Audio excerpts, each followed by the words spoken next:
In my short trajectory, a conglomerate, yet a practical one, I realized one thing: our brain can be fooled. Agree? And on this parameter only, we live our life. We try to placate that. We try to look after that. We feel happy. We feel sad. We cry at one moment. We rejoice at the other moment. But finally, for what? Biggest question. Nothing. Something. Bag of bones. A bone of bag. Big question. Are we living or are we living dead? We talk about human beings. Hardly people speak about humane beings. There's a big difference between the two. The trajectory is a very dangerous one. And the world is realizing that, experiencing that, and is in anxiety of that also at the same time. Agree? We are worried about our children more than we are worried about ourselves. That is why I've taken this particular topic, the predicament of unborn children. Those children who are not yet born have already started to suffer because the way in which this world is moving. The so-called prospective parents are in the wild goose chase of temporary materialistic achievements, short-term name and fame, and after that, nothing. Corporate achievements, yes. Money, we do require. But why do we require money? And it is that money which separates people from people. It is that money which is separating a father from his family. It is that money which is separating a mother from the prospective child. And it is that money with which the new generation will be born. So what do we have? Biggest question. What do we have to give to our new children who will be born? And the question is, will they be born or will they be formed? Another question. It's a serious matter, ladies and gentlemen. We are a part of it. The scientific world has changed our trajectory of life. We are helpless. We are seeing the world with our ears. We no more see the world with our eyes.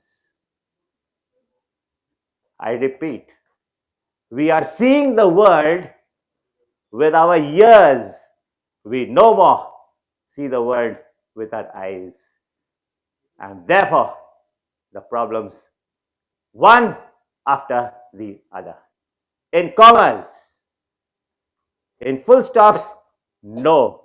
In exclamation marks, plenty. We don't have listeners. We have only speakers in this world. We hardly have a listening ear because the person himself or herself is equally disturbed in this world. Only because of the wild goose temporary chase. What forms the brain of the child? The two factors which are important, the anima factor and the animus factor, which frames the child. No child is born. A mentality of the parent is born. I hope you agree. No child takes birth. It is the mentality which takes birth. Every child is not born with his cup of volume to be filled in. He is born with that volume which his parents have given him, and he is not responsible for anything that happens to him in this world. He is just born with that capacity only. This capacity cannot be extended. Only with good people around, with human beings around, it can be only optimized, not maximized. The problem is the anima factor, which comes from the mother, the animus factor comes from the father. The question is, what does the mother teach? And what does the father teach or symbolize. The mother teaches the child softness, and the father is expected to teach the child toughness and not roughness. This world has gone astray, ladies and gentlemen. Hardly there is anything in the house. The house is no more a house. The home has become a house. For many a child, the home is no more a house also. It has become an orphanage. When the child doesn't have a listening ear, mother has no time, father has no time, no one has time, where will the child go? For whom are we earning money? For whom are we earning name and fame? For whom are we going to accumulate disease? For whom are we doing whatever we are expected to do? If the members of the family are not happy, remember, the child which will be born will never be happy. 27 months is a very important period in the life of a family when the child is expected to be born. 9 months before the conception, 9 months during the conception, and 9 months after the conception.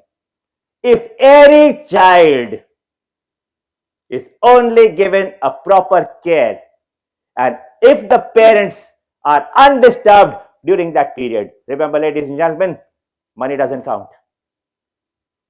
It is the thought which matters. Only a positive thought is more than enough to give a good child to the world and a very good child to the family, for which everyone is actually worried, and anxiety dominates the world today. If you see here, the predicament of unborn children, everyone in the wild goose chase has lost himself. The secretions in the brain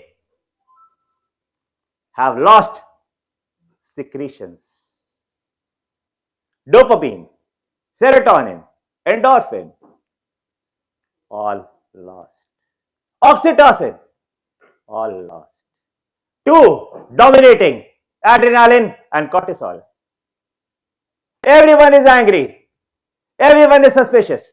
Everyone is hopeless. A wave of anxiety runs everywhere in the family. In the society, in every sector that we move, everyone is anxious of something or the other. Without knowing what will be the outcome, the only outcome that the world is looking for, as we call in the language of management, productivity. Not in terms of days, not in terms of months, not in terms of years, but in terms of seconds. And as you increase the productivity in terms of seconds, you continuously lose yourself from yourself. It's not a bad story. It seemed to be bad, but then we can bounce back always. So another question is, how do we rewire ourselves? How do we reconstruct ourselves? Is it that difficult or is it that easy? If there's a problem, there will be a solution. And if there's a solution, there will be a problem. We are amidst problems. But also, every problem comes with a solution. It's up to you to look for it, and it is around. You don't have to hunt for it. It is just around. And the solution lies within our own self. How to activate the secretions in the brain is actually what we should be looking for. If you look at these animals here, I've spent my life working with the animals, street animals. Many people called me, this person has no brain. I accept the fact I don't have a brain. I do have a mind. There's a difference between the two. This animal doesn't give me money. But what the animals have given me, no one in the world can ever think of giving me. That peace of mind, that wagging of the tail, the unseconded happiness which leads to peace of mind, and where I am standing, believe me, ladies and gentlemen, it's because of the street animals with which whom I work. My education, yes. Fact, my education did come in, but the love for the animals came in first. 8 to 10 hours of continuous dedication for the street dogs, uncared bulls, bullocks, and including the hens and the chicken, which are abruptly skinned alive, roasted, fried, enjoyed. How do you think your unborn child will ever, ever, and ever be a happy individual? This is what reconstruction of brain is all about. Rewiring yourself. There's something called empathy. We do believe in sympathy and pity. Pity is a miserable sin. It's a serious sin because it separates you from the person on whom you are feeling pity. It elevates you to a particular position where you feel, I am much better than what you are. Then comes sympathy. Yes, I do feel bad. But ultimately, it is empathy which works. You put yourself in that particular animal's or that particular person's shoes and feel the pain. That's important, ladies and gentlemen. If you do that, the secretions in the brain automatically get secreted and you start living a healthy life. It's not very difficult. It's very easy. But easy things are always difficult. Because we take it for granted, हो जाएगा. नहीं होता है, करना पड़ता है. Here's where the predicament of unborn children is. How many parents of today or the prospective parents of today can say, I am a happy and a peaceful individual?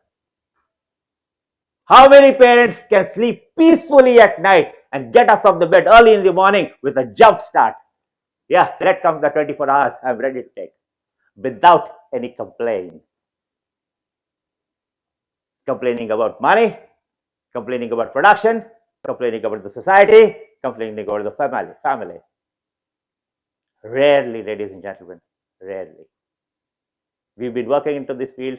We are in the field of money. Yet, every time we have a complaint which is at the back of our mind, which is running. Some dominating, some undominating, but always in the subconscious mind.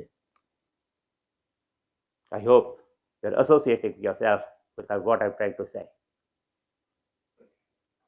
Let me tell you, the love for the animals, I've been into animals, I've been with the animals. About 450 street animals I've buried with these hands. Thank you so much.